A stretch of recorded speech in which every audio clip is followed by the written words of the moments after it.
Cuaca ekstrim yang terjadi Senin sore melanda sebagian wilayah kota Bogor, Jawa Barat. Saat hujan deras disertai angin kencang berlangsung selama hampir setengah jam.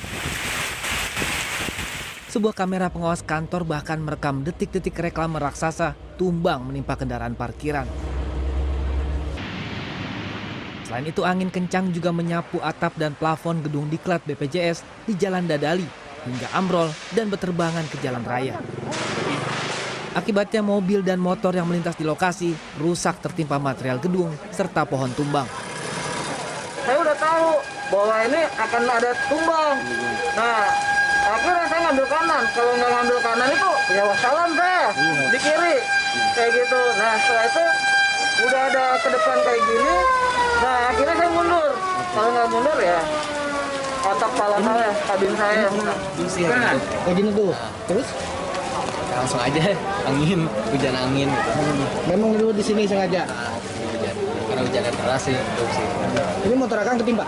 Iya, Ketimpa. Memang cepet apa gimana Kang berlangsungnya? cepet sih. Sementara petugas SAR gabungan langsung diterjunkan membenahi ruas jalan yang porak-poranda.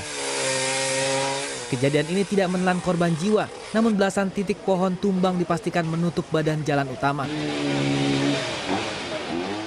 Dampak hujan angin ini mengakibatkan satu kendaraan tertimpa pohon dan 2 unit kendaraan motor.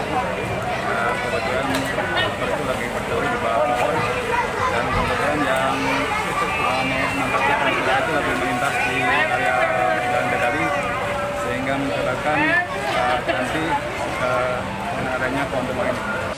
Akibat banyaknya pohon tumbang menutupi badan jalan, arus lalu lintas macet parah hingga terpaksa dialihkan menggunakan jalur alternatif. Sementara hingga kini, pihak BPBD masih terus mendata dampak kejadian cuaca ekstrim. Muhammad Juanda, Bogor, Jawa Barat.